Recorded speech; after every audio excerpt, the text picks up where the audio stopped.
నంద్యాల జిల్లా Atmakur revenue division నుంచి ఈ నెల 19వ తేదీ నుంచి శ్రీశైలంలో జరిగే మహాశివరాత్రి బ్రహ్మోత్సవాలకు తరలివచ్చే భక్తులకు కల్పించాల్సిన ఏర్పాట్లపై నంద్యాల జిల్లా కలెక్టర్ రాజకుమారి, నంద్యాల జిల్లా ఎస్పీ ఆదిరాజ్ సింగ్ రాణా, అటవీ శాఖ ఉన్నతాధికారులు నల్లమలలో ఏర్పాట్లు పరిశీలించారు.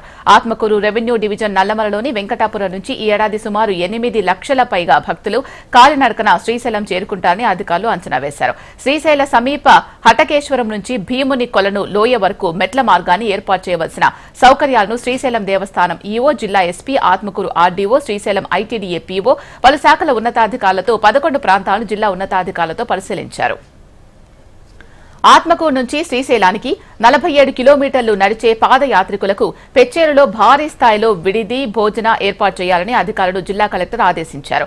పెచ్చేరు ప్రాంతంలో కాలినడకన వచ్చే తామర్లకుంట వద్ద స్వచ్ఛంద సంస్థలు కూడా భక్తులకు అన్ని వసతులు సమకూర్చేందుకు అనుమతులు ఇస్తున్నామని జిల్లా కలెక్టర్ తెలిపారు.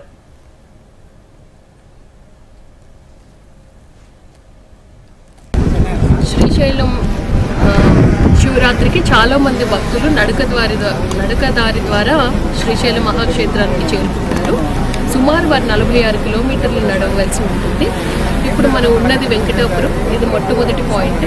ఇలా మనము టోటల్ 46 కిలోమీటర్స్లో 12 పాయింట్స్ని మనం ఐడెంటిఫై చేశాము.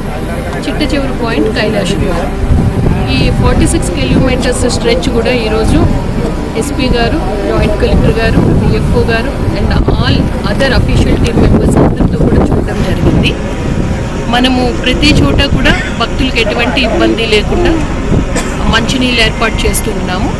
అలాగే షేడు, నెక్స్ట్ భోజన వసతి, టాయిలెట్స్, ముఖ్యంగా మెడికల్ క్యాంప్స్, ఈ 12 ప్లేసెస్లో కూడా మెడికల్ క్యాంప్స్ అరేంజ్ చేస్తున్నాం.